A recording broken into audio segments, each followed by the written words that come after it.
আয়োজন, আমার অন্যায় অবিচারকে ধ্বংস করার জন্য দুর্গা পূজার আয়োজন, কালী পূজার আয়োজন। তাই আমি আর কথা বাড়াবো না, আমার সনাতনী ভাইদের চরণে এই নিবেদন রাখবো।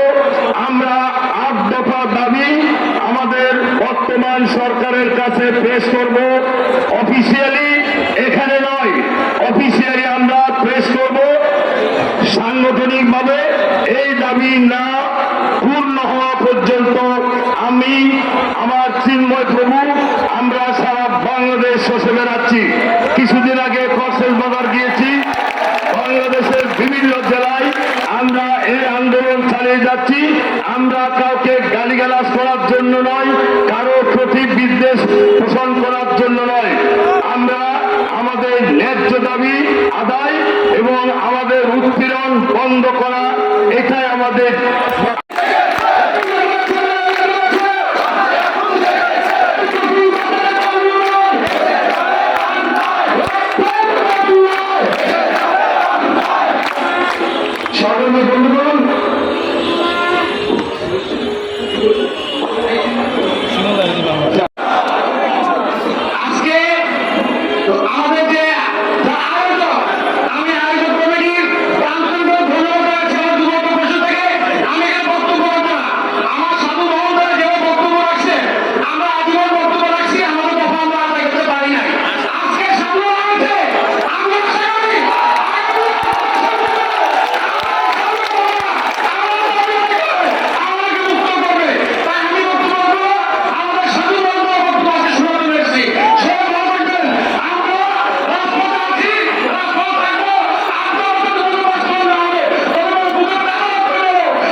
এবং আমি বলতে চাই, আজকে একটা জিনিস দেখুন, আমাদের নিপীড়নের ইতিহাস।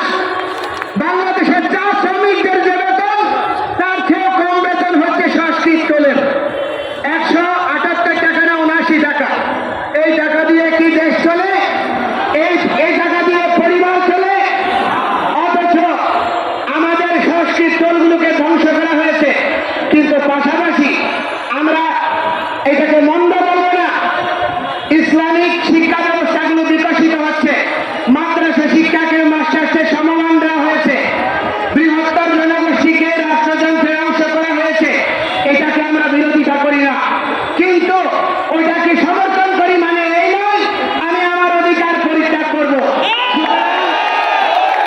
সংস্কৃত এবং পালির অধিকার, এই বোর্ডগুলোকে যথার্থ বাস্তবায়ন করে রাষ্ট্রযন্ত্রে আমাদের নৈতিক অধিকার, বেঁচে থাকার অধিকার। কোন হিন্দু অতিরিক্ত লাইটিং করে অন্যের পকেট ভারী করবেন না। ওই বর্ধিত টাকা দিয়ে যুবকদেরকে খাওয়া দিয়ে তাদেরকে পরিপোষণ করে তাদেরকে প্রতিটি মন্দিরকে সুরক্ষার ব্যবস্থা করবেন। আপনাদেরকে বলতে চাই যে এই এবারের পূজায় কোন পূজা মণ্ডপ যেন ক্ষতিগ্রস্ত না হয়। প্রতিটি হিন্দু